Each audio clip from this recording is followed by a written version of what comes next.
ကျွန်တော်တို့ရဲ့ငါးမျက်နှာဖျားဖူးပြီးတော့ပန်းချံလေးကိုဆက်သွားဖြစ်တဲ့ဗီဒီယိုလေးပါဗျာဒီမှာဆိုရင်ဒီလိုမျိုးတိုးချံလေးတွေလည်းရှိတယ်ပေါ့နော်အစာလေးတွေလည်းကျွေးလို့ရပြီးတော့ဓာတ်ပုံလှလှလေးတွေလည်းရိုက်လို့ရပါတယ်ဗျဒီလိုမျိုးလေးတွေလည်းပြေးလို့ရတယ်နော်ဒီမှာဆိုကျွန်တော်ပြေးထားအရန်လှတယ်ဗျ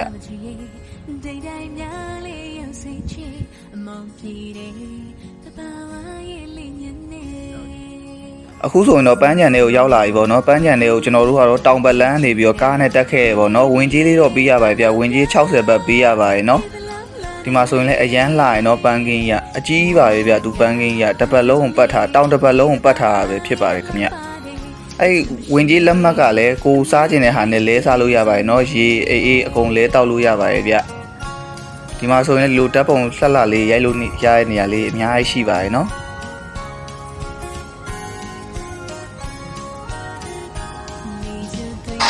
ဒီပန်းချံလေးကိုလာတဲ့တောက်ချောင်းမှာဆိုရင်လည်း strawberry ကင်းနေနဲ့အရန်လှပါတယ်เนาะ strawberry ခူးကကြိုက်တဲ့သူတွေအတွက်လည်း strawberry တွေကိုယ်တိုင်ဝင်ခူးလို့ရပါတယ်ဗျကိုယ်တိုင်မခူးချင်ဘူးဆိုရင်လည်းဝယ်လာခဲ့လို့ရပါတယ်เนาะအရန်လှပါတယ်ခင်ဗျ